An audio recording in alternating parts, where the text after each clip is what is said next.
Good morning, good morning. How's everyone's day going? Great day to you as well, my friend. Good to see you guys once again.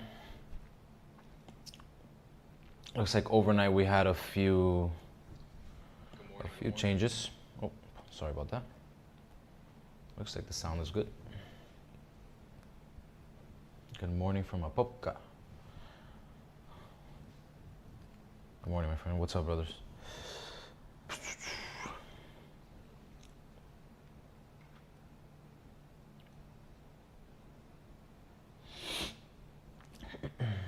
Good morning.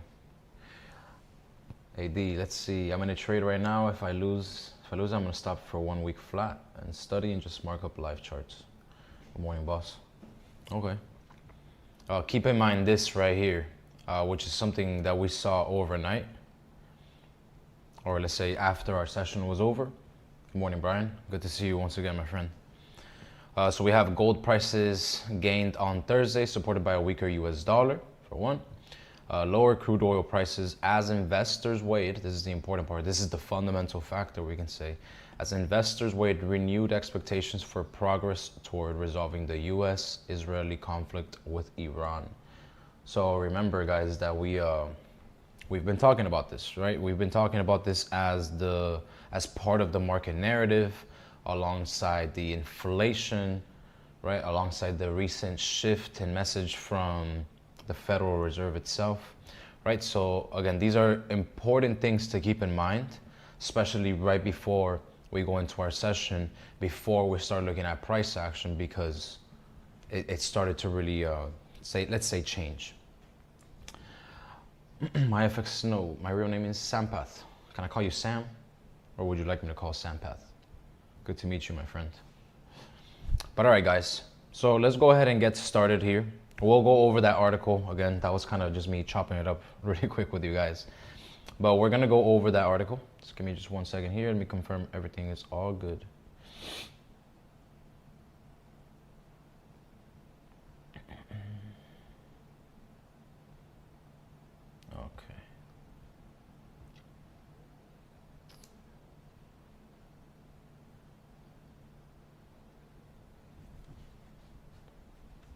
Okay, so let's go ahead and start with our review with gold.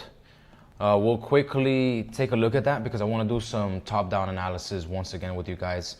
But just to go over what we did yesterday, we were trading below this zone at the 44.64s.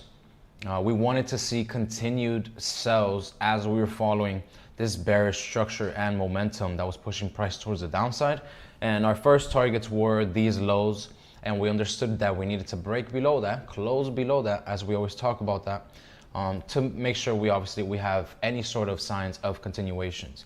And so you see here, the move yesterday was pretty strong because we ended up rejecting that area and we pushed below our zone of interest, but we didn't actually get those strong candle closures below.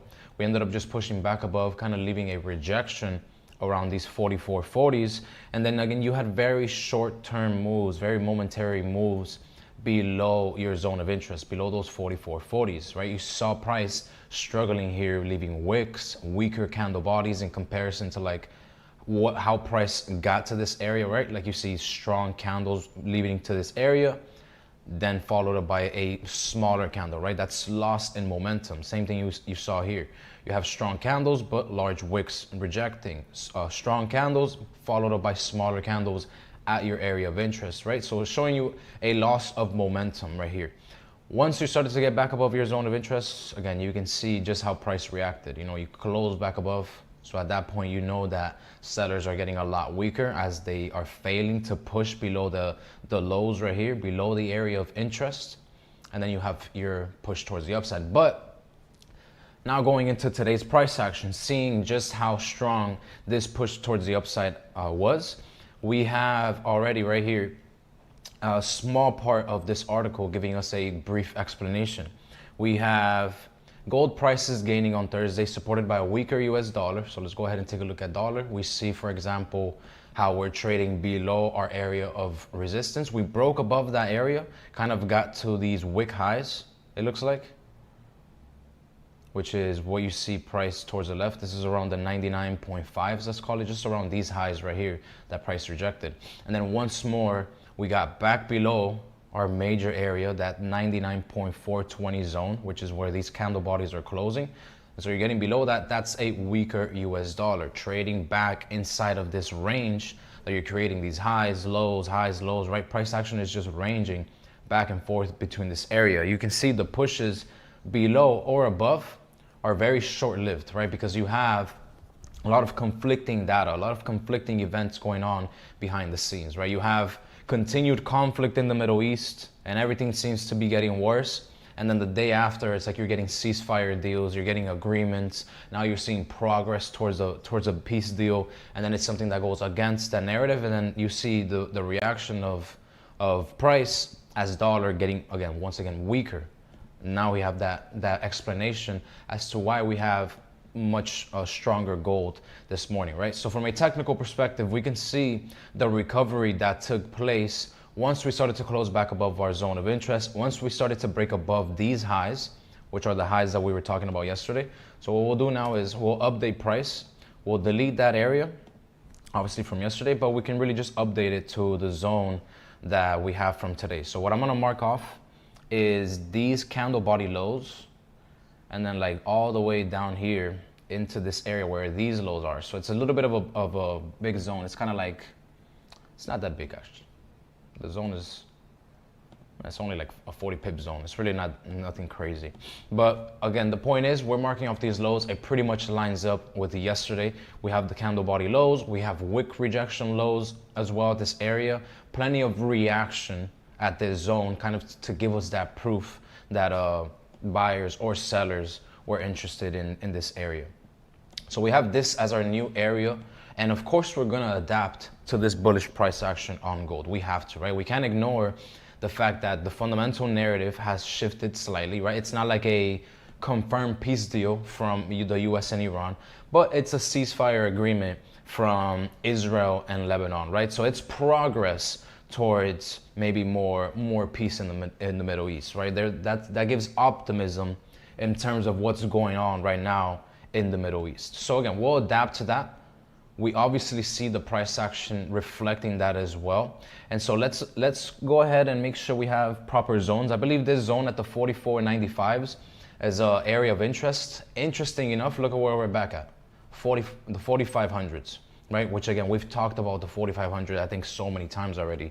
It's back at that area of interest. So we're back at a zone where we know if we zoom out, let's say we go out to like the 4 hour, we have seen above 4500s, like we've talked about before, strong buying pressure, but that's above those 44.95s, the 4500s, where you've seen price action give these reactions, these strong buyers coming above that area of interest, and then vice versa below that, meaning that if these next candle closures stay below this zone, we've seen in the past moves towards the downside, right? So for now, based off this momentum, based off what we're seeing right now, it looks like we are clearly, like on the 1 hour, we've shifted out of the structure because we have this as our low point, meaning it came from this high on a market structure level, and then we broke above that, retested that area, and stayed above. So from looking at this on an intraday perspective on the 1 hour, we've shifted into a more bullish bias, more bullish momentum. And so if we look at price action, we analyze this structure, that means we have two new points to look out for buys. We have price establishing a new support around this 44.90s area, 44.92s to be more accurate. So we would look for rejection plays and continuations above the highs of the 45.14s. That would be a simple buy analysis idea right here, just to continue following what we've seen in the past, which would be something similar to this, right? We'd see the break above, the candle closures above, the retest of the area, the failure to continue any lower, right? You don't see any strong candle closures. Like you see maybe, let's say, one candle closing below, but then followed up by a candle almost engulfing that, then weaker candles, right? So you see strong candles closing back above, you get the retest, right? You want to see price establish itself, right? The message that I'm trying to send is you want to see price establish itself above your area of interest. And that is, again, today, 44.95s. It's an area that we're familiar with, That would be one option. On the other hand, if we start to see exhaustion, if we start to see price action exhaust at these highs, we could have potential correction coming in very simple below this candle wick lows, which is also just below our key area. But for me, I wouldn't want to impulsively sell gold, seeing how there's now new progress towards the peace deal. There's some renewed optimism going on with the war in the Middle East. But again, I'm not going to marry that. I'm going to follow price action.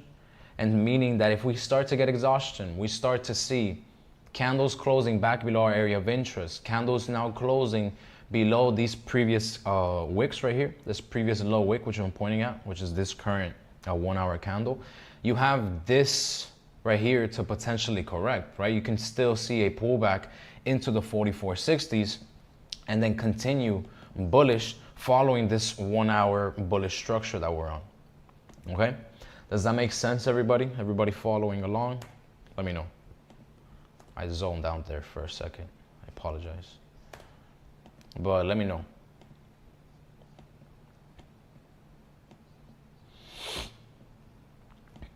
That same area, I'm assuming you guys are watching along.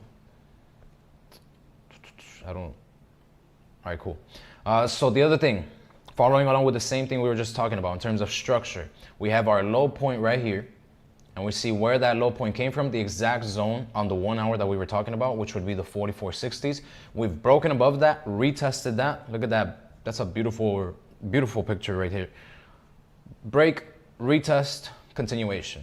All right, in terms of price action, that's beautiful. That's something to take a picture of right there, because that's a clear shift in the structure, the clear momentum, the clear candle closure above, the clear retest, the perfect stop basically at that area of interest, and you have no further candles closing back below, and then you have your continuation, right?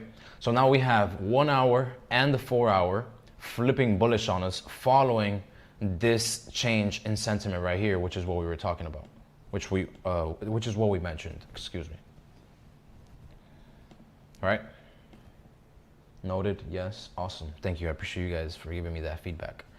But you're following along with the 1 hour, following along with the 4 hour. You see that shift of momentum. Today I'm doing it reverse on purpose because of the thing, what I was talking about the other day, that we usually, or we will most of the time, we'll see the shifts in momentum on the lower time frames first.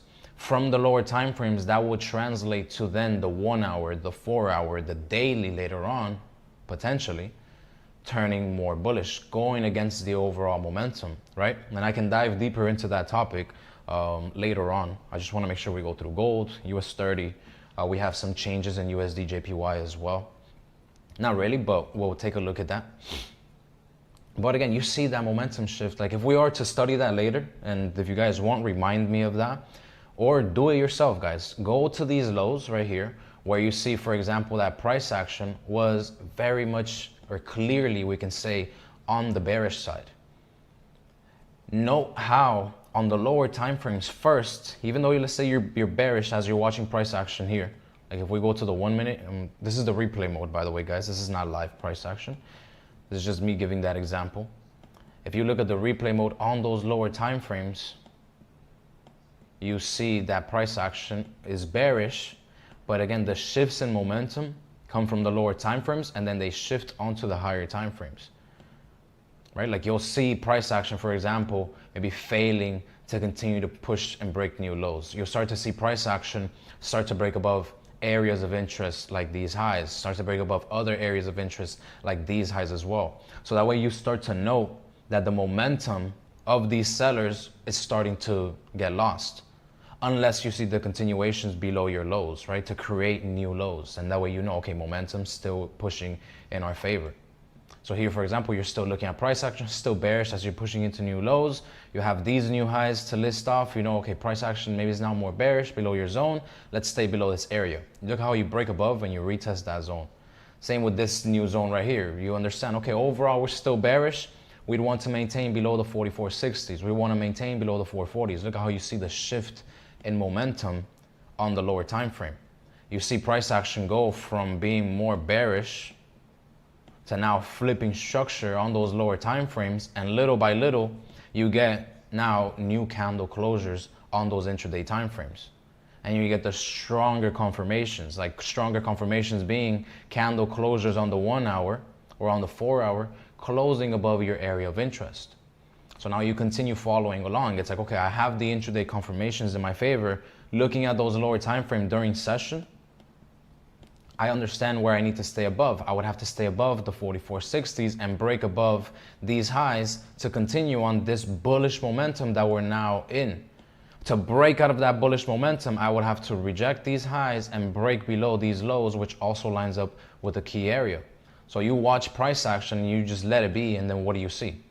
Okay, you're seeing the continuations. Okay, you're continuing to create new highs. Where's that coming from? Okay, still the 4460s. That's still the area that I want to stay above. If we stay above that zone, that means momentum is still in our favor on the buy side. We just got to go and break these highs now. So you see how price action gets to those areas, gives you those reactions.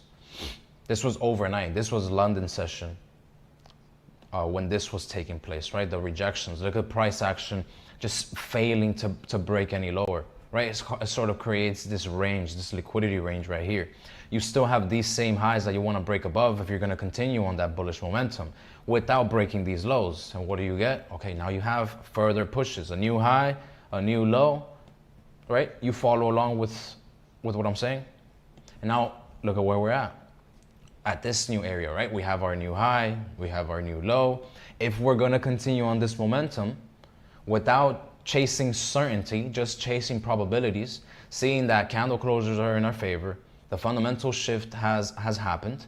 That gives us a scenario, which we already talked about, of, okay, let's look to continue following this path, this trend, this structure. Probability-wise, what do we need to see? We got to get price to be above this area of interest right here.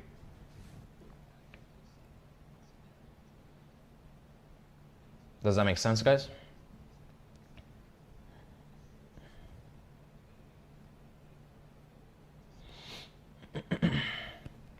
Yeah, I appreciate I was gonna go into that in just a second.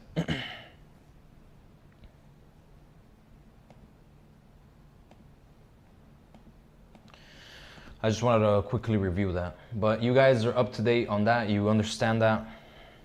Let me know. And Elijah, thank you. Okay, cool. So now tying that along with exactly what Elijah just said. Jobless claims report, which is a report that we had get released. This report comes out, and now what do we read this as? A jobless claims report. These reports, when you're looking at them, the higher the report is, the worse that is for USD, we can say. It would want to, because these are jobless claims. Okay, cool. Appreciate the feedback. All right, so again, tying that same analysis, same thing to what Elijah just said, we now have a worse, we can say, jobless claims report. That would be more pessimistic, more USD bearish wise. Again, not something to flip the sentiment because it's not a very strong report. That's why I wanted to tie it along with the review and what we were doing right now. So now that adds on further to that bias that we're following, that we can potentially see more weakness in dollar as we just got a worse than expected report, a surprisingly worse than expected report. Again, how does that tie along with gold? We need to see gold from a technical perspective respect this area of the 44.95s. Let's stay above these highs, these lows right here, excuse me. And if we can do that, that means price is still exhausting, still rejecting this area. We have our next target of these highs at the 45.14s, and then potentially higher into the 45.36s, right? And you take it level by level as you would have when you were watching price action here. You have your highs, you have your retests, your continuations, right? Your retest, failure to really break below, no strong candle closures below your area of interest. I need to find a way to make this iPad not lock itself. All right. So now what we're waiting for is this 4-hour candle to close. This would be considered a very strong candle closure. Even with this strong candle closure, as we've seen in the past, honestly, like we have this example right here. Oh, sorry, let me remove this. We have sometimes the chance of price action. Oh, let me see before I say that. Elijah, less jobs, less money being spent, the economy, weaker dollar. Correct, yeah. With the jobless claims, it's more so I believe that's a rise in people claiming unemployment. That's why it's considered bad. Let me see if that says that. You can have the definition here. So let's read that together in case you guys haven't seen that yourself. So initial jobless claims refers to the number of people who have filed for unemployment benefits with their state's unemployment agency for the first time during a specific reporting period, typically on a weekly basis, right? So we know that jobless claims gets released every single Thursday, same time, 8:30. And again, it's referring to the number of people who have filed for unemployment. So a higher number of people filing for unemployment would be considered something negative for the economy. That's not something that an investor wants to see. A lot of people claiming unemployment. That's why we're looking at that as a more pessimistic report. That's what we're saying that can support further gold buys during today's session. But we have our key levels. We know we need to be patient for those things. We can have even a pullback, like we said earlier. We can have price action in terms of timing. Remember that a lot of times we don't know when exactly these moves are going to happen. That's why we use technicals, right? Because the technicals is what really gives us those probabilities in terms of timing. Because you're looking at the candle closures, you're looking at where price action can retest, like the areas of structure, right? So we have already our 4460s area as a potential area where if we know we're breaking these lows, that can be the area where price can go retest. You can go retest these lows. You can go retest and make a new support at these highs that were created. Or you can retest this zone that we're at, or you can go and break above, right? But all of those become now buy zones with the right confirmations. So you would need, let's talk about it in terms of like a basic market patterns. You would want your double bottom rejections at this area, your failure to break below for you to have probabilities to push in your favor. Here you would need to see price action stop and claim that as a new area of support, and before you really have those chances of pushing towards the upside, because that's a zone that right now doesn't really exist. We're just saying it could react there based off of these previous highs.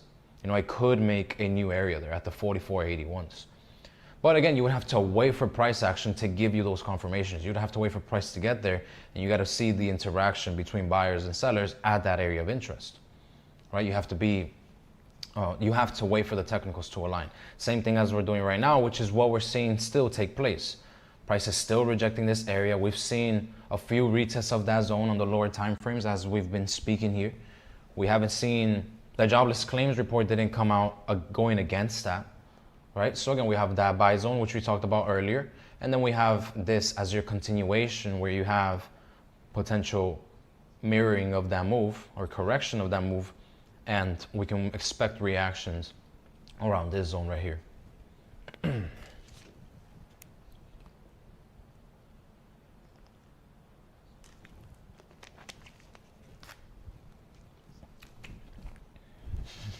Makes sense, guys?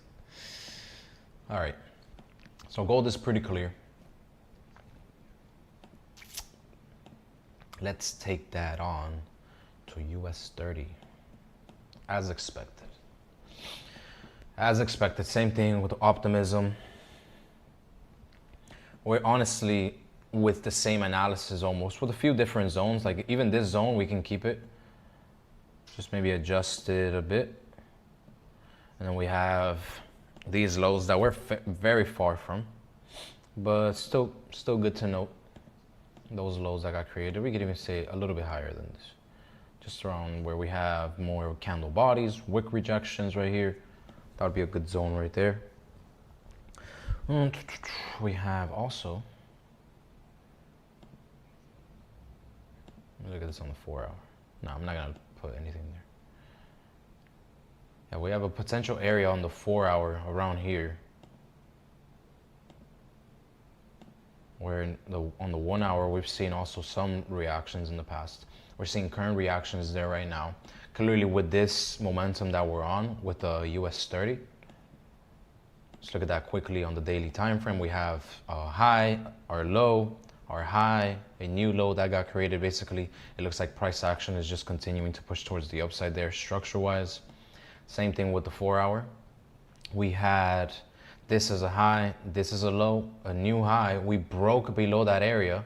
So below 50,820s on US 30 would be considered more bearish on the intraday time frame, but we're trading above that. We're back above into that structure zone and trading above that zone clearly, keeping us more still on the bullish. But below that, we had a momentary shift in market structure, followed up by a correction.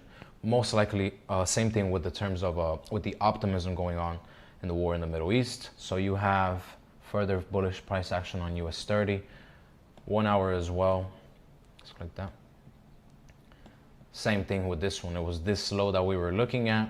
This was the high, a new low, failure to make a new high. We have a new low. So below this low, this previous low point right here, this previous higher low point, we broke structure momentarily before once again, as we went and retested that zone, we could not have strong selling pressure coming at the 50,820s.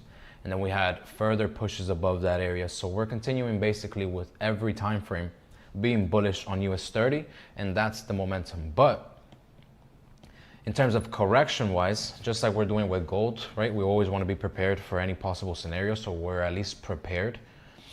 This area right here, we've seen in the past strong moves up and down in between this zone. So if we start to get any sort of corrections, that would be as we flip on this candle right here and start to trade below the 51,100s, be careful for any sort of pullbacks and sells below that area. But other than that, we're just looking for rejection plays and further continuation moves above 51,100s and the 51,200s. Just to continue on this bullish bias with US 30, I don't think it would be a stretch to see price, if we can stay above the 51,200s, to reach these highs and potentially even break out into all-time highs. All right, guys, so US 30, pretty simple. We'll leave it at that. And then we're gonna move on to USDJPY, which again, we saw some weakness here as overnight. We won't get too deep into it, but overnight, we got a few things. We have the Bank of Japan giving out more hawkish statements. And then we also have a weaker dollar. So remember what we talked about, when a central bank is more hawkish, that would be considered something that's more bullish for a currency, right? So as we reach these low points, remember we're at all-time lows on the Japanese yen, you can see these spikes that we have towards the upside. So you have that momentary strength, you can say, with the Japanese yen. And so that explains why on USDJPY, when we look at it, we're seeing those pullbacks take place from basically these highs that we have right here, right? So for the moment, we can adapt to this momentum, but I would want to see price action establish this 159.770s or 760s as our area of support. Because right now, if we look at price action still on USDJPY, overall, we're still very bullish, right? So it's not like we're going to just shift out of that bias. We have 4 hour also still more on the bullish side above the 159.750. So you have daily 4 hour still more bullish, but the 1 hour is the one that you see a little bit of that loss of momentum, as you saw this as your higher low point before you saw this high right here, right? So as you can see, we've traded now and broken below that structure point, but this is now that daily and that 4 hour zone right here, right? So we want to make sure that from a macro perspective, higher time frame wise, when we look at the Japanese yen, it's still very weak, right? Still very weak despite those hawkish comments. Still very much, pretty much at all-time lows. USDJPY, honestly, for now, unless we're trading below the 159.750s, just looks like it's creating a higher low point on those intraday time frames. And so that's why I want to stay bullish above this area of interest. If we start to break and close below that, then I would adapt to further sells. But for now, above these 159.760s, I would stay bullish and I would look for price action to go and retest those 160s and 160.1s as well, which is what we have these highs over here. All right, guys. So that's our analysis pretty much for all pairs. If there's anything else that you guys would like me to review from those pairs, then let me know. Or if you have any questions about today's analysis, let me know, guys. How do you determine the thickness for your support resistance lines that you draw on the charts? I just try to focus on candle bodies and wicks. So if I have optimal candles, let's call it, it would be something where you have like this. It's really a mix of both. I think with experience, you it starts to become very instinctive, I guess you can say, of where you mark your zones, because you want to use these zones as an idea, as an overall range of where you're targeting price. And so you don't want to drive yourself crazy trying to overanalyze it and over perfect it. But for me, I like to keep it, I guess you can say clean. And clean, I mean, I'm marking off, let's zoom in a little bit more. I'm marking off the candle body lows, let's say of like this most recent low right here. But I'm also marking off the lowest point of like this wick right here. Right, you see the lows right there. So I kind of have that idea of price action can go either to 44.62 or as low as 44.58, and I know I'm still within that area. That's kind of like the idea or the image that I want to get. If I look to the left, I also see wicks at that area, so it confirms for me that there is reactions at that zone. Right, you have your wick. It's not perfect, but it's still very much at that area. Same thing that you see right here. It's not perfect, but it's still at that area that you have wicks being left, candle bodies being left, wicks being left, wicks being left, wicks, right? So it's still like an overall, it's like a zone that you're really looking at. This zone that we marked off is more so kind of like, as you can see, candle bodies. It's a 1 hour zone that we got, which is based off of these right here. And again, it's a little bit of a mix of both. The candle bodies, the wicks, again, it's an overall, that range, that price zone, the 44.95s, more or less. So as price action gets there, again, it's not gonna be extremely perfect. You can't look for perfection in the markets, but it's that overall zone. So that's kind of how I'll determine my zones. Same thing that you see right here. Look at how I'm marking basically the start of where like that candle body closed, and then majority of where the wicks are being left. Again, giving me the same message. I look to the left and I see market reactions at that area. The candle bodies, the wicks, candle bodies, the wicks. If I look more towards the left, again, candle bodies, wicks, right? Like again, it's just, I think you gain through experience, you just gain that trust in your zones, if you want me to be honest. And I've just been marking off zones like that for so long that's just what I've learned. I've seen people mark off zones and they have humongous zones, like 100 pip zones, but that's what works for them. Or I see other people that have 10 pip zones and they're like precisely marking off. When I'm marking off precisely what I'm doing, that's when I'll do the lower time frame, which is what we do literally every single time, and kind of what we have marked off right here. Like that's when I get a little bit more precise. That's why I add those extra lines to my analysis, because I know I'll, for example, mark off these highs. That would be my, let's call it the precise point that I'm looking at. But in reality, it's just a lower time frame high that got created. I know I want to break above that zone to show me that price action still has momentum. Where we see this high came from pretty much, that's these lows. So I know I can mark off also these lows. So I know that's still a potential rejection zone that price can get to and continue to push higher, So it kind of gives us a little bit of extra information, but now we're basing that information using the intraday zones. So we have the macro time frame, the macro view. We know what this zone is, which for me, the color is gray. Right? It's just, doesn't matter what color you have it, but I know what my gray zones mean. I know those are my intraday time frames. Those are those key zones we're looking at. These small lines, these small points that I mark off, those precise points, that would be considered more of like the current price action, right? To see just how precise, price can be. Sorry, I got confused with precise and price. Some days we're gonna get price action to get very perfectly at the area of interest and reject that zone and then continue.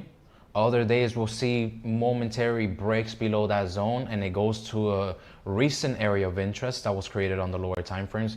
It'll reject that zone and then reclaim your area of interest and then continue above, right? Like we see a mix of both. Or you'll see price action is not reacting at your area of interest. You're breaking below previous areas of interest, right? So now you have opposite. You have the loss in momentum. You have price action invalidating your bias, which in this case, specifically, we're talking about a bullish bias, right? To be clear, your white lines are for smaller time frames, correct? Yeah, that's kind of like what I do, like I was just explaining, to mark off those small precise points that I have, which I know are not going to be the perfect zones. I know my optimal trading areas are this, but there are times where I can use those precise points as an area of rejection, you know, where you look for higher risk trades. Depending on the conditions, you learn to adapt, but yeah, don't overcomplicate. KDS, I hope that answered your question. Can you review gold again, please? I think I just did, kind of. We're basically just looking out for continued buys above our area of interest. As we started our analysis and we were talking about gold buys just before 8:30, this is where price action was. So just still giving those retests.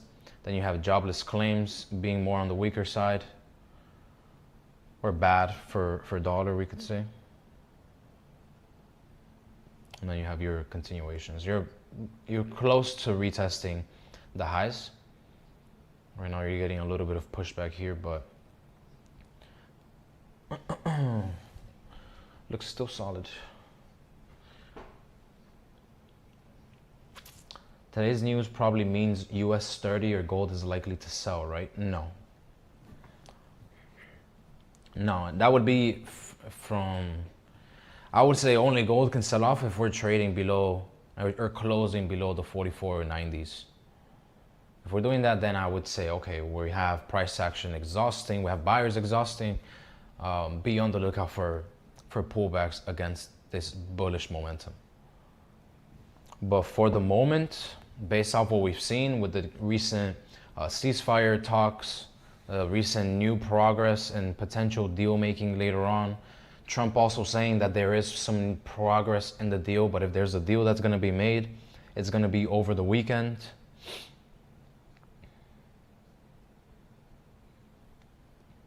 So it's not like confirmed, but it's still something that the market is paying attention to. And like we saw in the past, like the last time that we saw potential progress in the peace deal, this is what we got in the market structure or in price action. We got a shift in market structure, and funny enough, basically above our same areas of interest that we're at right now. We were basically trading at these lows as we were getting this strong sell-off, and then we started to get progress in peace talks, and we shifted out of that bearish momentum, and we started to break above structure points on the intraday time frames, which basically line up to the same ones we're looking at right now, around the 44.95s, around the 4500s, basically. This was that push in gold. This strong push that you see in gold was the potential for a progress being made in deals with the war in the Middle East. Then that fell out. You saw continued strikes. If you guys remember the beginning of this week, we were talking about how there was continued strikes. As this was happening, we also talked about the fact that these deals usually fall off and it's very back and forth.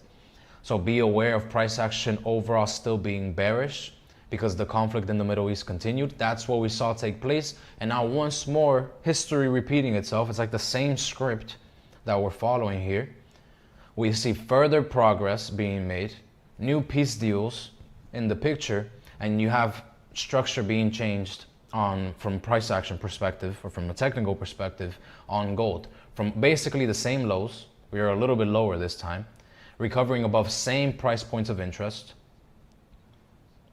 And now again, we have our continuation. We saw just how high that went. That was up into this area. That's why for the moment, we're still continuing with the same trade ideas. But again, we don't know if there's going to be further strikes later today, an hour from now. We don't know. And what is that going to do? That's going to mean, okay, well, if we have progress in a deal being made, but there's conflict escalating right now, what does that mean for that deal? Most likely it's not going to happen. So what could we see? Another shift in market structure, trades that would translate to trading back below 44.95s. You know, we'd still use the technicals to our advantage. We just have that fundamental edge telling us what's driving price, which in this case, for now, as we're seeing, it's the recent progress in the deals, the recent negative report that we just saw on the jobless claims, which is impacting price a little bit, we can say for now, as it's keeping price above 44.95s.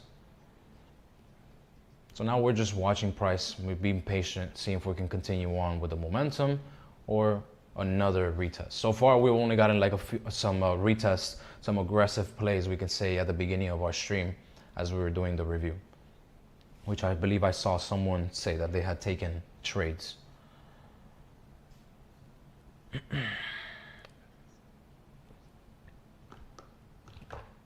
If the screen is blurry for multiple people, let me know. Let me try and... It should be fine. We're not doing anything different today, so it should be fine. I came in late. Ebens, good to meet you. I'm not sure if I've seen your name in the chat before. I came in late. How do you come out with these zones, please? The daily, the 4-hour, and the 1-hour. So intraday zones. Oh, let me delete this as well, because that was just an idea.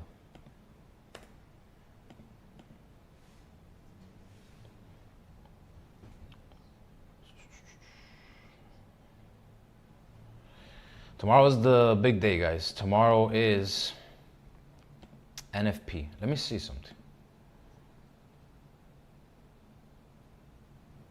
Yeah, we might have to, I'm gonna adjust this and keep this filter here on GatesFX on the dashboard on the economic calendar.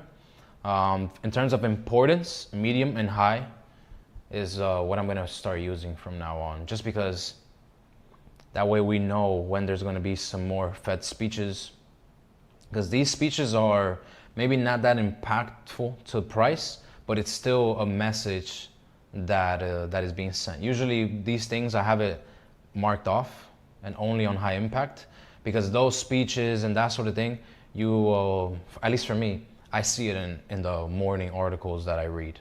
You know, if there's something important that needs to be talked about, they'll talk about it there. So I usually just catch up with the articles. But there's some important ones as well, like hourly, these earnings reports can have an impact on price as well. It can add on to the narrative, right? Like you would want to see whenever you guys are reading whenever you guys are looking at economic data, to keep it simple, you would want to see what you would call like one-sided data, right?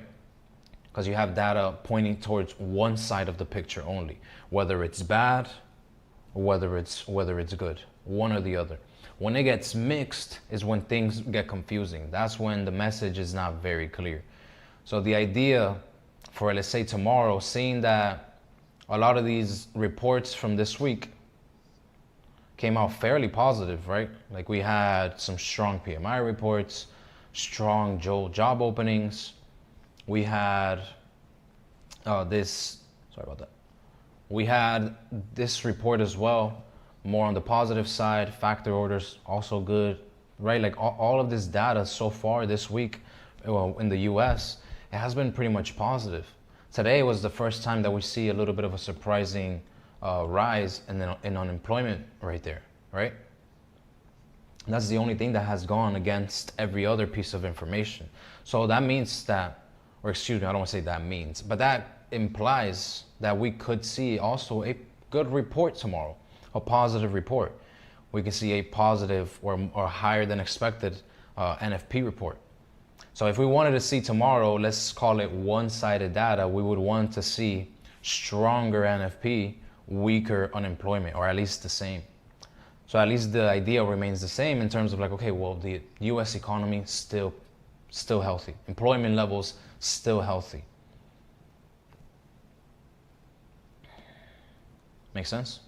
That's what makes it easy, because then when you read the data, you have a clean picture, a clear side to, let's say, pick or understand, which would be a strong or healthy labor market. That's the message that we want to get from these reports, whether it's strong, whether it's bad, or whether it's weak. Excuse me. Which again, stronger NFP, weaker or lower unemployment rate, or no signs of unemployment rate going up. The earnings report, without overcomplicating it, you would just want to see maybe a rise, or to see them continue stable. So again, what would that idea be? That means you have healthy employment levels. That for an economy means more growth. Does that make sense? Those are those basic translations that you want to get from these reports without having to overcomplicate it, you know? And that message alone can tell you, or can give you a bias in terms of what the fundamentals are. It's different lingo, of course, for those of you that might be more familiar with just technicals, but it's beneficial. It's useful information. It's information that you can use in your favor. It's not going to be perfect, but neither are technicals. Neither is any strategy, any system. But at least we know this is credible data that we can look at every single day. Technicals, price action, fundamentals. You guys get the idea. AD. Powell's out of office and the new guy gives a speech on the 17th. What is your prediction of how this speech will benefit USD, good or bad? In terms of predictions, I don't like to go that far. I like to just wait to see what the actual messaging is. You know, we'll see if he even gives a speech on the economy. You know, he could just be introducing himself, you know. What's important from these people is their view on the economy. You know, that's why we want to be aware with those like speeches from the Fed. These are governors. Like we'll see Fed Powell speech, you know. But now the main guy will be Kevin Warsh. So we'll just leave it at that in terms of like we'll wait for their message, and then we'll react to it. But it'll be very simple. We'll see. Like with Powell, we knew it was more so. He was, in my opinion, from what I saw, very data-driven. That's what he always talked about. It was super annoying too, because he would a lot of times just come out and his message would be, you know, basically, hey, we're very data dependent. Everything depends on the data. We'll see how the data comes out. It was never a clear message, you know, saying, hey, we're gonna lower rates or things like that. Like the only time for me personally, from my own experience, seen Powell give a very clear message was back in like 2022, when inflation was clearly high. And he always used to say, if you guys study this, you'll see that he used to say, inflation is transitory. To then all of a sudden he said, you know what? Inflation is no longer transitory. We're gonna have to adjust our monetary policy. We're gonna look to be raising rates as inflation is now becoming a problem in the economy. And that was in 2022. So his messaging shift. That's what's important about these Fed speeches or these FOMC meetings. You want to see the message that they give, right? That guidance, that's called forward guidance, the clues that the Fed is giving. So that way you know already what to look out for. That's what we're going to be on the lookout for with this new guy. You know? Whether or not he's also going to say, hey, look, we're very data driven. If inflation is going to be rising, then yeah, we are going to have to keep rates as they are. Maybe, you know, again, that's just putting out scenarios. We don't know if his messaging is going to be, you know what, based off data, we think that this impact on inflation could be short term. Yeah, we're not going to be looking to raise rates. Maybe he kills that idea right there. And that right there, it's like, okay, so the belief that we had that the Fed was going to be more hawkish, that the USD could be more bullish off of that idea. If the new If the new governor goes out and says, you know what, no, inflation doesn't seem to be a problem. We're not, you know, the rate hike at the end of the year is not really in the decision making. That right there is going to reverse that messaging that the market has been believing. That right there is strong enough messaging to flip the sentiment, in my opinion, on the dollar. Because now you would go back to a more neutral, more dovish dollar. Whatever hawkish event was being priced into the market, that's going to get basically deleted. But again, it's that message that you want to understand from the Fed.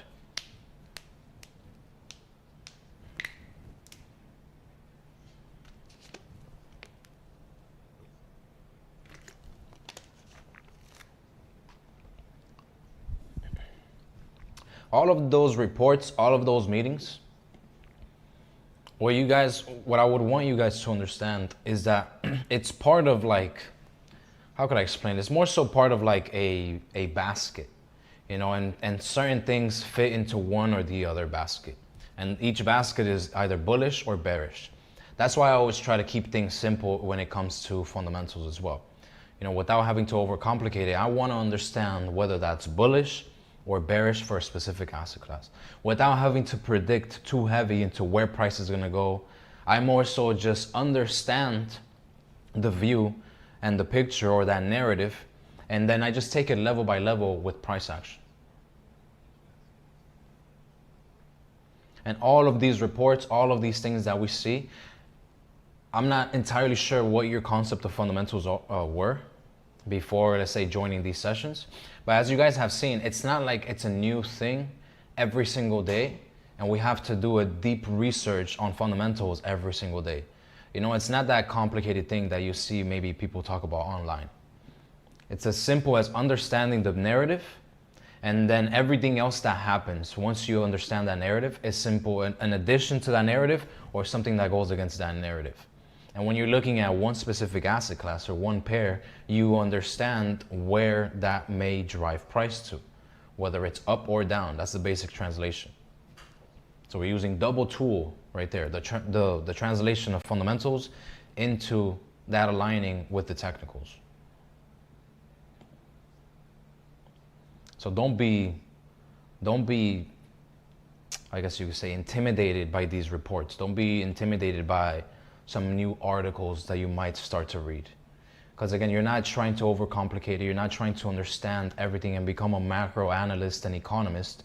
You're more so just trying to understand the drives and the shifts in momentum with price action, which so far we've seen, like, let's say, you know, us just starting our live streams, so far we've seen a pretty clear view of that.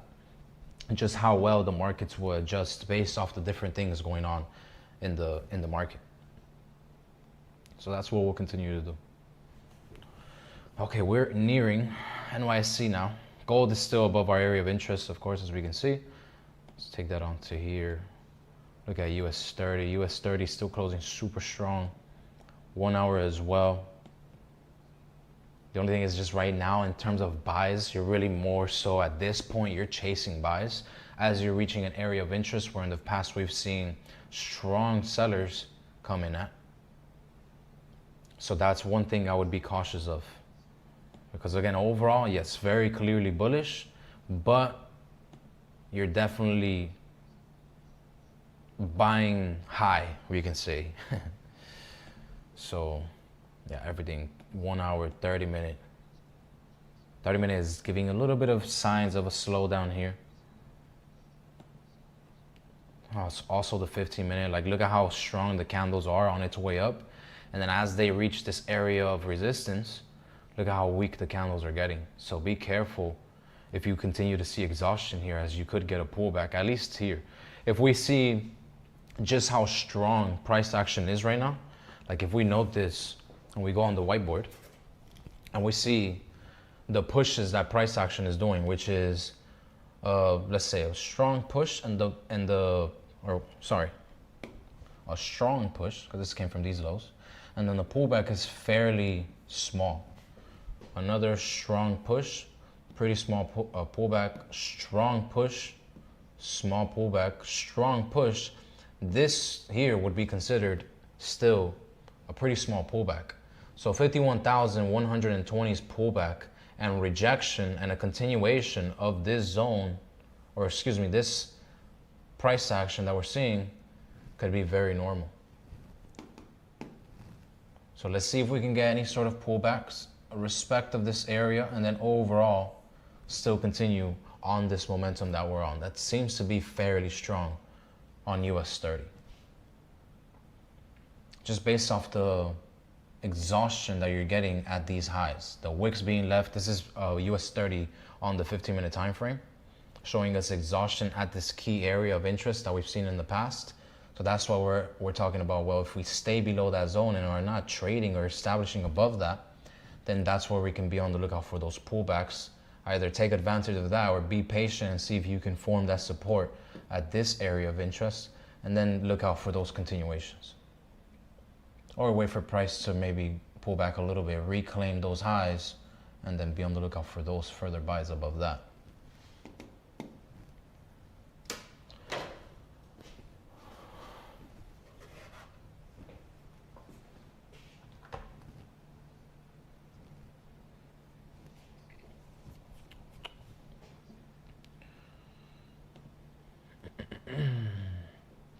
UJ really only did this retest of these lows that we have from marked off in the past, which is these highs, and it's those lows that got created here. But that was pre-New York hours right there. So nothing really actionable during our session. Only really gold is the one that gave those retests as we were starting our session, and those continuation, those pushes above our zone. As we saw that weaker, that worse jobless claims report, we have at least about 100 pips worth of a bounce off our area of interest. We'll see if going into NYSE, this volume picks up and we get breaks above these highs, and that gives us a clean breakout and a possible continuation to mirror this move right here.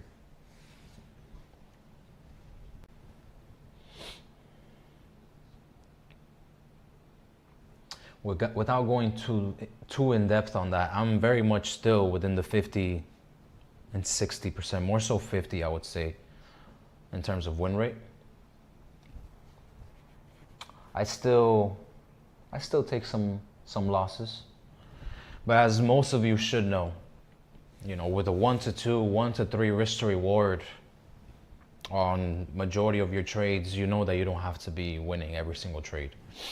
That's one of the other reasons why, for me, I stopped being a scalper. Because as a scalper, you depend a lot on accuracy and on the market going in your favor at that moment, For me, I wasn't that good. I wasn't that precise of a trader. I had very good ideas, but precision-wise, I wasn't that good in terms of scalping.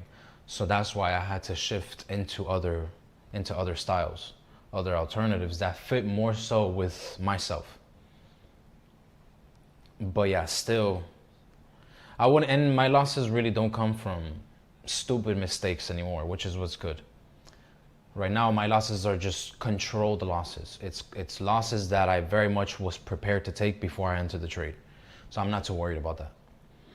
But I still am, I could say, victim of the markets when it comes to entering a little bit too early. Sometimes those things you just can't control, You can't control the timing on your market. What we control is our day-to-day actions and keeping that consistent. So if we know for the most part it works, just stick to that, Stay consistent with that. Even though some days you might see the trades play out after your session, even though some days you might have perfect analysis, perfect technicals, perfect everything in your favor, and you take trades and for your session, price action just decides to be choppy. And it is what it is. And then at 12 p.m. when you are very much having lunch or back at your job or doing whatever, you look at price action and it ripped and it went completely in your favor. And now because of that, you get upset and now you're chasing moves at 1 p.m. Or now you're trying to trade Asia session to try and make some money because you missed out on those moves. That's where those mistakes come in. So again, as long as okay, you know what, I took my 2 trades for the day, win or lose, I'm done. You walk away, you come back the next. That way, those losses that you take, it's all good. That one loss that you take you know you're gonna end up winning another trade if you continue to do things correctly. Because remember, you're trading probabilities. You're gonna have months, in case you guys maybe didn't know, you're gonna have months where you follow all your rules. You literally do everything perfectly. Follow your system, follow your rules, do everything correctly, and conditions are not gonna be in your favor, and you're going to lose, and you're going to have bad months. You have to learn how to deal with bad months where you did everything right, without you driving yourself crazy and thinking, I need to switch my strategy, or this is not working, I need to go and tune into another stream and watch what they're doing, because what I was doing with Tarzan this month didn't work. So now I'm gonna go and do that, try something else different next time. You know, you wanna make sure you stay consistent with something and study that. Really, like, when I say that, I don't mean to be cringe or cliche. Like, you really have to take this serious, and you really have to study that. When you really start to do that, and you invest an extra hour into simply reviewing your trades and reviewing the market, you're gonna see improvement in your trading. Because you remove that need to trade, and you just learn to respect the art. You learn to respect the market. You learn to respect this industry and this art, really what it is. But you have to take that serious. You have to take your pre-market analysis serious. You have to take your routine serious. You have to know your exact precise times that you're looking to trade, you know, and be very strict with your process. You have to journal. You have to review your sessions. Go on that continuous, you know, learning move, you can say. And I guarantee, that's a guarantee, your trading game will improve one way or the other. And even if 1 month at a time you're improving 5%, just to give a random example, in the long term that compounds. You get better. But if you continue to chase random things, random moves, random profits, richness, right now you want easy money, you want easy markets, you're gonna chase that illusion for years. And I've been a victim of that myself, and I've seen others go through that. So, do you ever face issues of the market getting 10 pips near you to take profit and then it turns on you? 100%.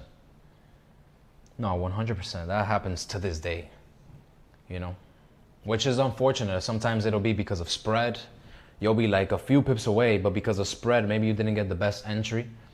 And so you're trying to maximize your gains, but then price reaches a certain zone and it just reverses on you. You have to learn also to deal with that, and deal with going maybe break even or taking only a half of your win home, without looking at your trade, seeing a reverse and thinking, fuck it, I'm gonna just extend my stop loss again and let it ride. And then you end up with a loss when you know you should have ended up with a break even, simply because the market did not move 100% entirely in your favor. But again, as you trade, as you do consistent things, you learn to deal with those things, because then it just becomes something that's like a pattern that you're following almost. And it's like, okay, seen that before. I know what that can lead to. Imagine you doing that every single day. And for the most part, we know most people trade for years. And I would assume most of you want to do this full time, or you want to do this, you know, well enough. And if you're doing this well enough, that means you're getting paid. That means you're making money. You want to do this for a long time. You want to do this for years.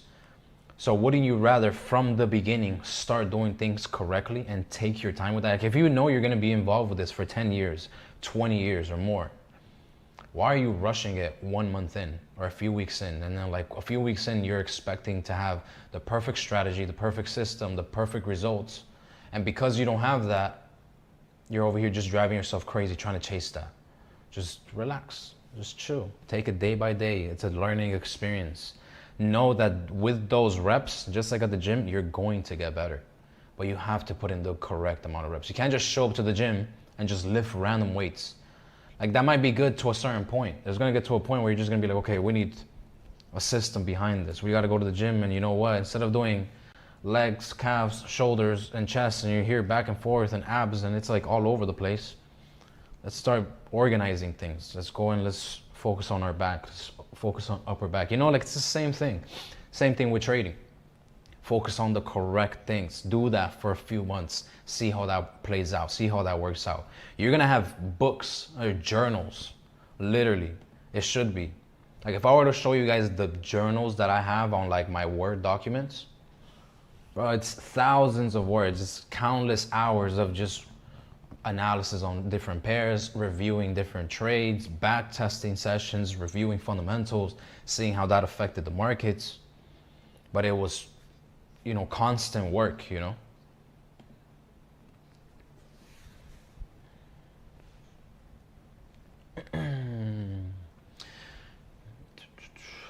What was your name again? You told me earlier. Sam, right?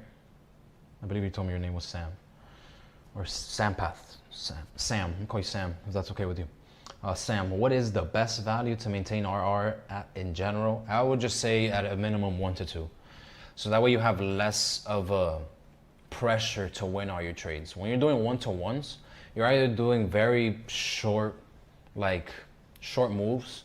You know, like if you're doing 1-to-1s, it's because you're chasing quick moves. So it's either a quick win or a quick loss. And you're scalping and you're in and out 5 minutes, 10 minutes, and that's quick. But more so as an intraday trader, when you're letting trades ride, maybe hang out around your stop loss for a little bit, and you need to wait for candles to close in your favor or against you to really make a decision, I would say 1 to 2 is good. So you know, for every win that you're trading, for every win that you're getting, you're basically getting 2, right? To do basic math. And every time you take a loss, that's 1. You know, so that way you don't have that much pressure to win every single trade. You know, okay, my strategy works, you know, 50% of the time at a 1 to 2, that's still profitable. So that's what I'm going to continue to do. And I'm going to find ways to get to 55%, 60% win rate, 70% win rate. But you get that through analyzing and tweaking your system. But let's pay attention now. We're 3 minutes into NYSE. The volume hasn't been anything crazy on gold. Gold has just been a little bit pretty much stuck around this area, still above our zone of interest, above our 44.95s, above 4500s, but it just basically got stuck. We haven't seen any continuations. We haven't gotten any further retest. Kind of price action, as we can see, a little bit stuck there. Let's go ahead and look at US30. US30 had a spike, it looks like both ways. We had that momentarily short-term pullback below your zone, but it didn't do a full pullback like we were trying to prepare ourselves for into the 51,100. That's still valid, but again, we'd have to now break below these lows to think about getting any further extensions to these lows here. So for now, as we trade above this area, 51,200s, let's continue to be bullish, be on the lookout for further breakouts there, and just following that overall bullish path or that bullish trend and market structure that US30 is at. UJ, pretty much nothing in terms of like opportunities for us during session. But all right, go back to the US, to the dollar right here.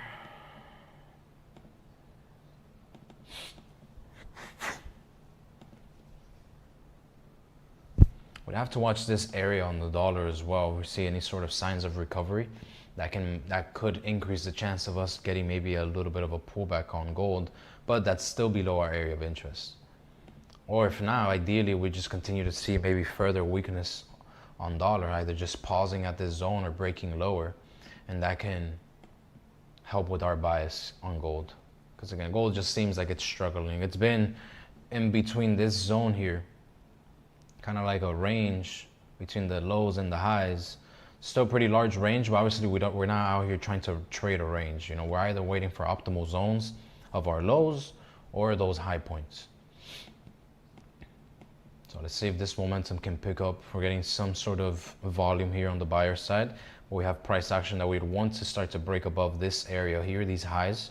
And then obviously this is the highest point that we got to just pre New York open.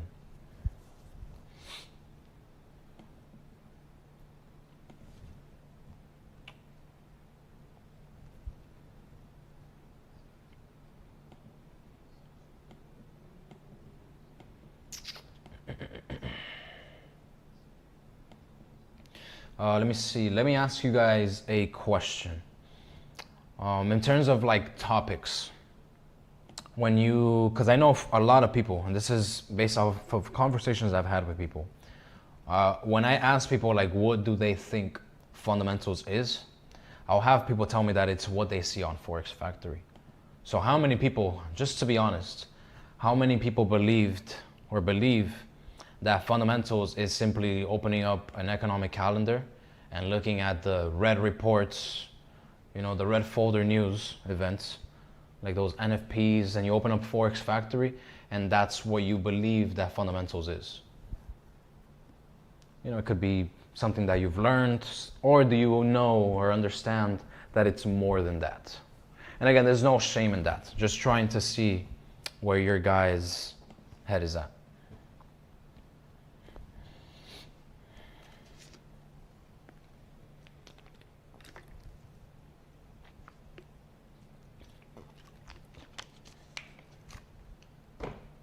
As we watch price action here, I just wanted to, again, pick your brains, see where you guys are at with that. Because that is also something that for me, that was my misconception as well. You know, at the beginning of my trading career, you can say. I thought for me, fundamentals was Forex Factory. You look out for red folder news and just don't trade during that time, you know, or be careful during that time because something crazy is gonna happen with price. That was for me what fundamentals are. But to give you guys a basic understanding of like the concepts that you're focusing on when it comes to fundamentals, because it's more than that, you're focusing mainly on economic data, which is, you know, what Forex Factory is in the economic calendar, all of these reports that we see, the inflation reports, labor market reports, those GDP reports, all of that economic data, that's giving you the health of the economy. That would be considered one fundamental topic that you're looking at. Fundamentals, I thought it was why is price moving? Yeah, it's your why price is moving, but I'm asking like, where do you get those reasons as to why price is gonna move? You know, like what's the why? The whys would be your economic reports, economic data, like I just explained. You'll have other whys like your wars, right? Your geopolitics. So what's going on in terms of the trade that there is between countries, like we've seen trade wars before, right? That would be considered geopolitics. Your wars, so like Russia, Ukraine, Iran, the US, right? That's geopolitics. Those are things that are gonna affect the economy. That's another why that you get from the market, or excuse me, from fundamentals. Another one would be central banks. Right? The monetary policy, the guidance, the forward guidance that you get from the central bank. So that right there, you have now 3 topics basically that align with that fundamental subject, the why, like Kim was mentioning. You know, it isn't just about the why, it's okay, where does that why come from? So you have economic data, geopolitics, central banks. From that, you're gonna get things like market sentiment. So what is like the sentiment in terms of like the investor behavior, or investors risk on, risk off, like you guys have heard that risk on sentiment, risk off sentiment.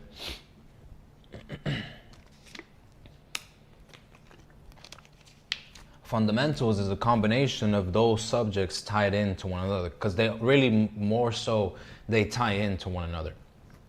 Like when you understand economic data, you understand and you look at economic data based off of what the central bank might be focusing on, right? When there's that focus, like we have right now on the central bank, and you have the focus on inflation reports, think about the subjects that I just mentioned to you. In that narrative alone, you have all 3 right there. You have the war in the Middle East, so that's your geopolitics. From that, the problems that are coming out of that war in the Middle East was the energy price shocks. That resulted in higher inflation in the US. So you have geopolitics tying in with now your economic data. So it's still, you see how it's not an overcomplicated subject that it's like one thing is this and that and you're like all over the place. It's more so like it connects. So you have, again, the understanding of one thing will lead to the understanding of the other. So it's just connecting dots really for the most part, and then creating that narrative that we break down pretty much every session. So it goes from geopolitics into, okay, that's having that That shift there on the economic data, that goes into inflation getting higher. Then you connect it with the other thing. What did we talk about? Central banks. What do central banks have to say about inflation climbing? We went from a time where inflation was slowly coming down, right?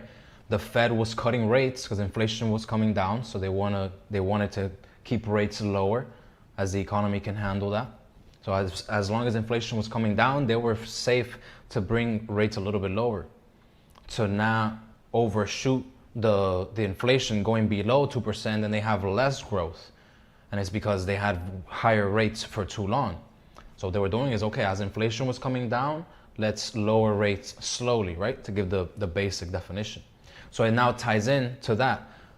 So where again, the geopolitics, the war in the Middle East, that caused for inflation to start to rise. That then caused for the Fed to switch their narrative from saying that inflation is coming down to now, hey, look, inflation is actually going up, right? We need to be careful with that. This war in the Middle East can have further impacts on the energy energy prices.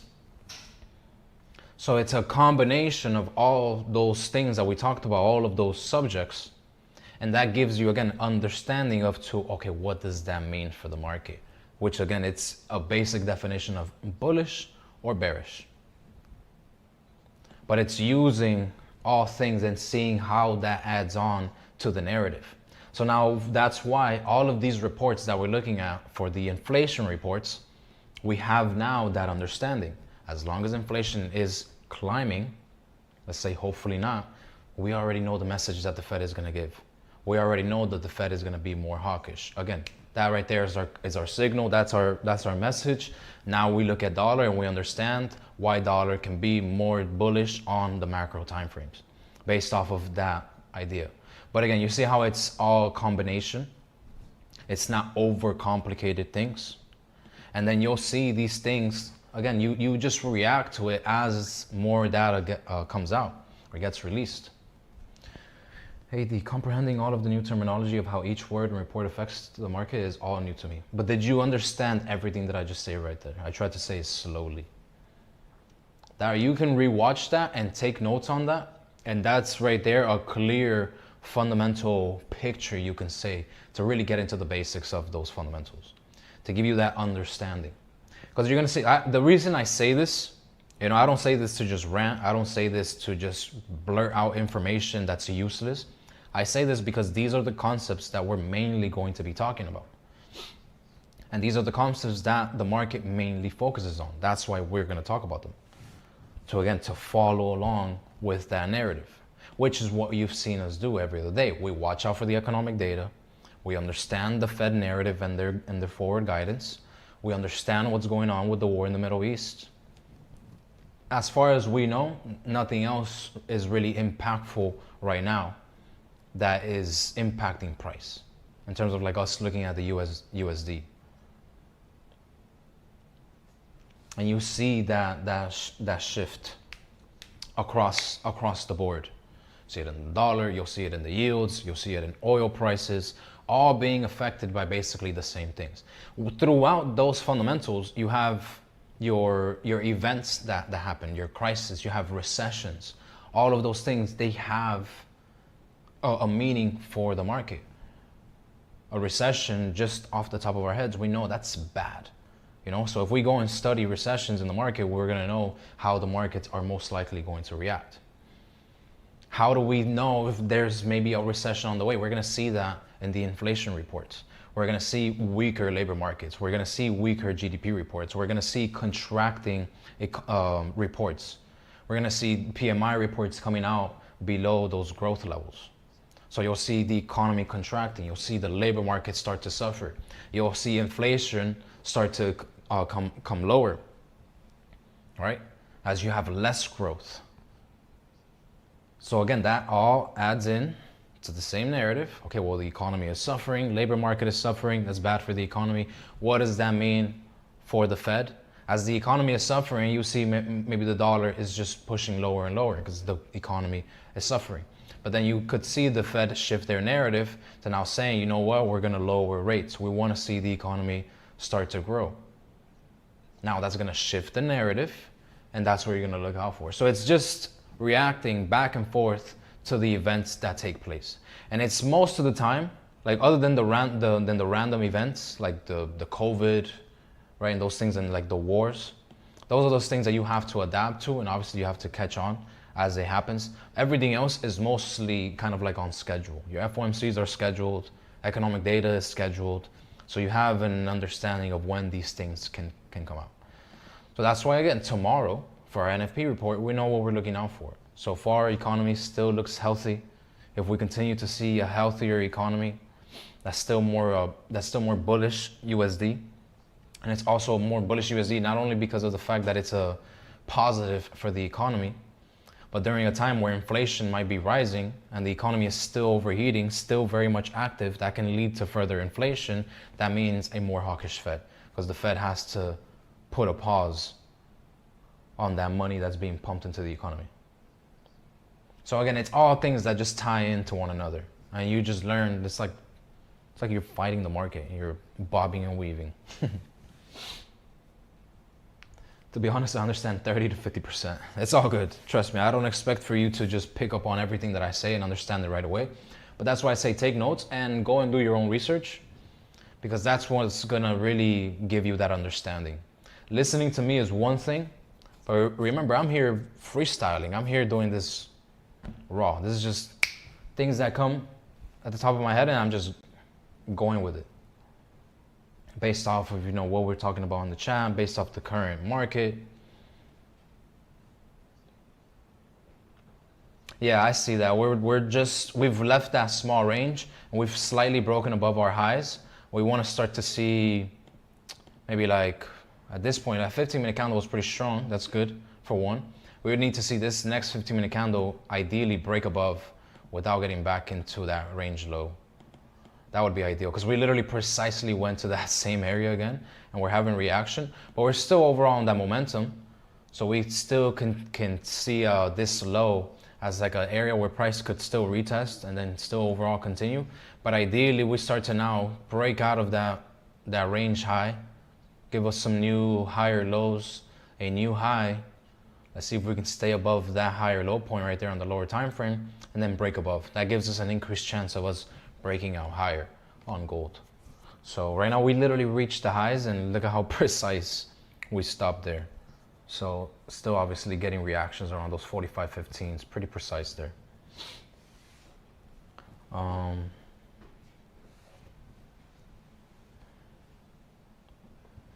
Yeah, exactly. You just, things that you don't understand, bro, Google, ChatGPT.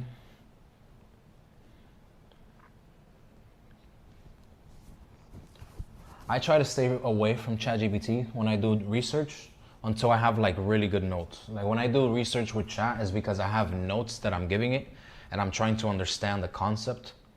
Because a lot of the things also that I learned, for me, I learned things, but I learned things as well as with the intention that I want to share this information with someone. And I'm not the type to just see something on TikTok or just see a quick video and I'm like, oh yeah, I can teach that to people. Like, I'm not gonna do that. That's weird. You get me? I want to make sure I understand the topic. I want to make sure I test something out. So that's why I tell you guys, everything that you see me talk about are things that I have researched, I'm not just randomly teaching you things. I'm like, oh, that's a cool TikTok video. Let me tell that tomorrow to my live stream. Like, that's super weird.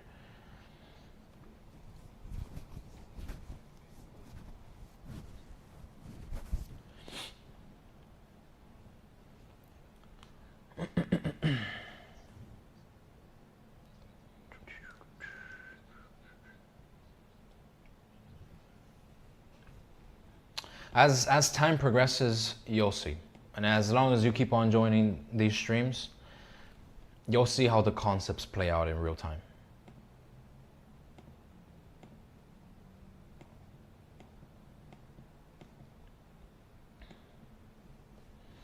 But all right, let's just analyze really quick, see how other pairs are performing. US30 reached those highs. So we ended up staying above our area of interest. Not sure. Let me see in the chat. How many of you guys are trading gold? How many of you are trading US30? How many of you trade both? I would like to know. Because I feel like both of gold and US30, usually both days, they give out some nice moves. So US30 here, we had a nice little break, an aggressive retest on those lower time frames, and you have your continuations, your breakout above your highs, and you have your continuations. Now you're in all-time highs basically, and now creating new highs. Those are all-time highs, right? Yeah. And we're all-time highs on US30. So following along with our bullish analysis, just following structure, seeing that recent optimism in the market.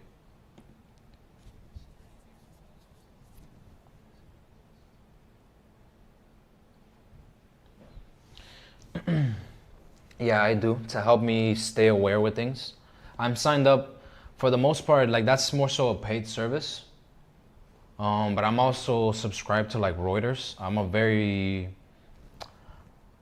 very big, I would say a little bit of a nerd with articles, because I have a strong belief that reading things just makes you a better human, you know? So I try my best to read. I don't like to watch too many videos. So for me, I like to read. I like to understand maybe an economist's point of view of what they're looking at, what they're paying attention to. For the most part, I'm not an economist myself, but when I go and I read these economist articles, I'm like, bro, I knew that, you know? But again, I'm not an economist, so for me, I like to have that mental picture of like, okay, this is what economists on Wall Street are focusing on. I'm on the right note, you know, I'm on the right picture here, on the right side of the market. So, and again, a lot of these things, I read them with the intention to be able to share that information.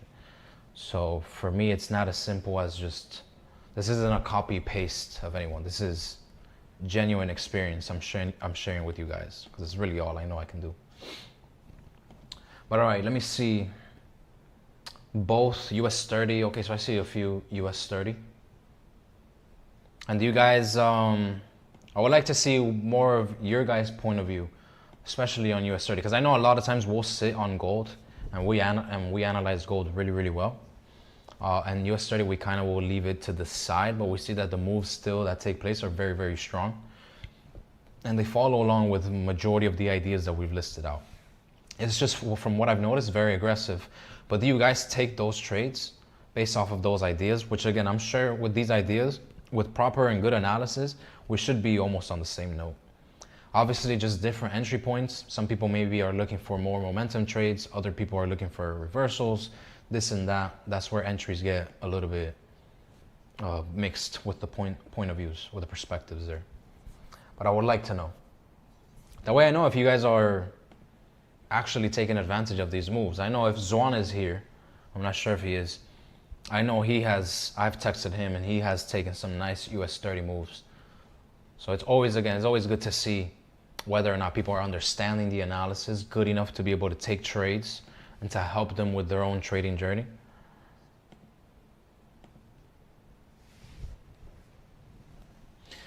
Let me see, Marcia. I'm still learning, but I have taken trades with both. To me, gold is a little easier because gold respects structure much better. Dirty 30 demolishes most of the time. Yeah, it is true. That's where you have ways of adapting, which would mean less sizing in your position. That's a way to combat that volatility, because you have much more volatility, meaning if you have regular sizing, regular positioning on that, you can get wiped out. That's where you'll see dirty 30 demolished, like you explained, your stop losses. That is something that I learned the hard way. Okay, putting regular positions as if I was trading a forex pair or gold on an indice, and I was on both sides of the picture. One time I went like completely in my favor and I got paid, but it was like, that was like hitting the lottery right there, because it was like one of those 1 minute moves on indices, and I just happened to be on the right side. Got paid, but I've also been on the wrong end and had price action go right against me. As soon as you enter that trade, it just goes against you, and one candle wipes out 50% of your portfolio, and you have like $1,000 in your account on high leverage, and you're like, oh, like quick too, you know. So Again, that's why I asked that question, to see who's involved. Because if I'm out here doing analysis for a pair, but everybody's doing their own thing on something else, then it's like, okay, well, let's adapt, you know? If everybody's trading SPX, let's go and let's analyze SPX. But for the most part, since I've seen most people on gold and US 30, that's why we're mostly active on that. And then, do you guys find these ideas useful? Do you add it to know more about your own trading? Do you find the ideas useful? Do you add it more so as confluences to your own trading? Do you add it more so to maybe confirm analysis? Because again, for me as the mentor, professor, sitting here on the hot seat, I want to make sure I'm doing a good job in terms of explaining. I try to do it in a way where it's like, if I was, kind of like how people say, if it was you. What up, Mac? Good to see you, my friend. Very, very good to see you. But like I was saying, you know, I want to be able to explain it to people how I would have liked to have gotten that explained to help me in my trading journey. So that's why I asked these questions, guys. Gold and NAS, okay. Yeah, NAS is one that we also could start to look at. Again, for me, I tend to stay a little bit away from these indices when it comes to my own trading, just because of the fact that the fundamentals are very much strongly reflected, but on other things. Confirm analysis, cool. Yeah, that's more so what I figured most people do. Like they do their own analysis, which is what I would recommend, and use this as confirmation that you're on the right side. And again, not to boast or try to say that my analysis is always right, but you've seen the process, you've seen what we do, and you see that it's a system that we've built and that we can follow each day. Because remember, there's no perfection in these markets, but at least we know we do something that is a clear path, it's a clear system. We're using price action, we're using fundamentals, and then we go based off that. Connie, this is my third morning and I'm loving it. No, it's good. Just know we do this every single day, Monday through Friday, unless there's like a trading holiday. Those days we won't be live, of course, so that way we're not stressing ourselves during holiday market hours, where price action for the most part can be very choppy. Sometimes, of course, you know, things happen, but for the most part, during trading holidays, it's not really the most optimal conditions. That's what we're looking to do. We want to trade optimal conditions. We want to make sure we're active when the market is very much moving in our favor, the way that we want to see price action react. And that way we can take trades based off of our own system and our own analysis and have full accountability. Okay, I appreciate that, Marcia. That's just, again, those things are helpful, so that way I know I'm on the right path when it comes to these lessons. Because again, I take this serious. A lot of things that I learn, like I said, I learn it to be able to make sure, okay, how can I research this in a way that makes more sense and I can pass that information along if it's something that I know is beneficial to people's trading. And that's just market awareness, market knowledge. But all right, back to the markets here. So we're getting definitely, as we see, exhaustion at those highs where we got price action to retest those highs precisely, and we've rejected that zone, and we've now gotten a 1 hour candle closing with a very strong rejection and bearish. So this area, really, we can use this as a new area of resistance that's being created for us on those intraday timeframes, excuse me. Going back to that question that I was asked earlier in terms of how I mark my zones, there you have right there a beautiful example. Candle body, wick rejections, you have an overall that range around that area. That's where you're paying attention to. So you have this as your area of resistance. You have this as a previous area of support where we have seen some rejections, but again, we want to make sure we stay above this area, as this is our area of interest in terms of momentum wise. Momentum wise, we have the 4 hour. We can still, like we said earlier, if we start to trade below our area of interest, below those 44.90s, be on the lookout for price to maybe do some sort of pullback. But remember, above that zone, we're very much bullish, right? The 44.60s, very much bullish above that area. So just, again, continue to look out for this area as an area where we have gotten rejections and we have gotten some moves. But any sort of candle closures below that, just be on the lookout for any sort of pullbacks that could take place. And I'll delete this. Actually, no, I'll leave that there because those lows that got created there on the lower time frames. But all right, that's for gold. So far, again, still looks like we're rejecting. We're still staying above. Let's see if like these 5-minute candles can hold. And that way we know our bias is still valid above this area. And of course, we'll follow along with how the 15-minute candle closes. We need to see bullish candle closures above. So that way we know this area of support is holding. Let's take that on to US 30. US 30 really at this point, just be careful because we have price at all-time highs. With seeing how I used to deal with this on gold, for the most part, I'm not one to chase highs or chase lows. I more so would like price to establish, give me those new structure points, give me those areas, right? I'm not a market creator, so I need to wait for the market to do what it's gonna do. And now I know, again, how we were talking about earlier with those lower time frames, we were looking at price action on the lower time frames, and we were talking about the pushes of price where it was the push with a slight pullback, strong push, slight pullback. We did that basically even up to here where we were talking about the potential for price. Even if it did a pullback to these lows, it would still be considered a small pullback in comparison to how strong this bullish price action is. And we can easily continue to push towards the upside. So again, what we had today was just only a minor push down before price reclaimed this area, established this as support. You have your candles closing in your favor, rejecting the zone, you have your continuation. So now as we approach this new zone, that's what we want to see. We want to see price action, give us that exhaustion and that high point of where price can get. And then we know, okay, a previous high, if price action is going to respect this structure and this momentum, we can go back into the 51,360s. That can be our new rejection zone. Maybe some minor breaks below, but overall, as long as we're really staying above, that's what really gives us those clues. And the candle closures above our area of interest is what gives us those clues that buyers are still dominant and they can still drive price higher.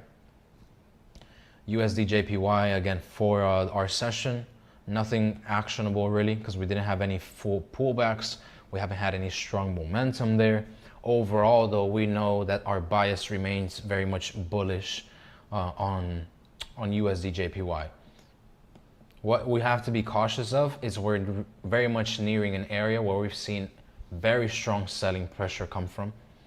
These are what, if you look this up, these 160s area on USDJPY, they are what they have considered intervention levels, right? Which we'll talk about in another live stream.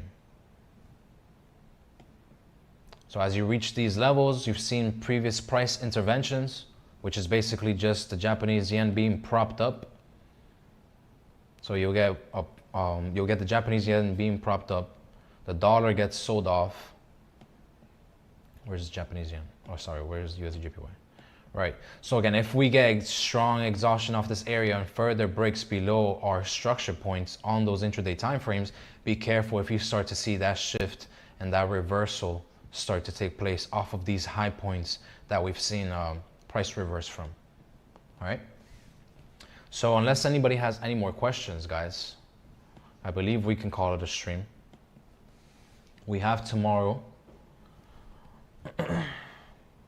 We have tomorrow a very important report that we'll be on the lookout for at 8:30. So we'll make sure to be live just a few minutes before that, so that way we can do our review and we can be prepared to look out at look for that NFP report. NFP, unemployment, we'll look at the earnings report as well.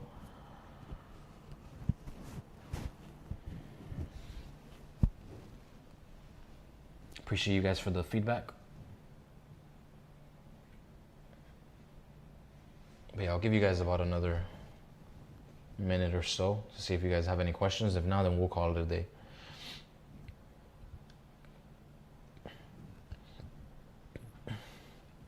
Yeah, I'll make sure to dive deeper. And also, yeah, like when it came to those fundamental topics, can someone list those topics that you're paying attention to? In terms of, so that way you have that understanding of like what you're looking out for. And now when you read an article, you understand how each fits into like a specific category. I'll ask you guys that question as my last question and we'll call it a day. for good luck, if you guys answer that question, maybe gold will give us another pop-up and another revisit of these highs.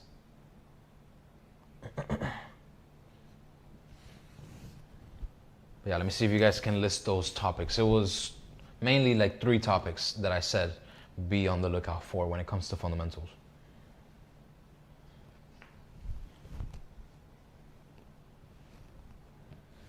Sounds good, thank you. I appreciate you guys.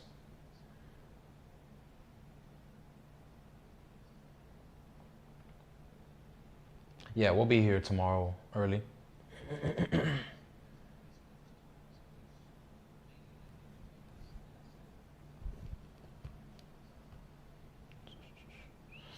But all right.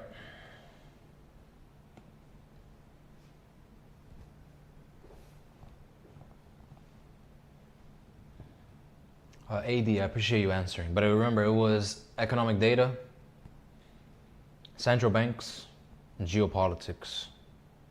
And at this point where we have like Trump so involved and so volatile, politics as well can have a strong impact on the markets.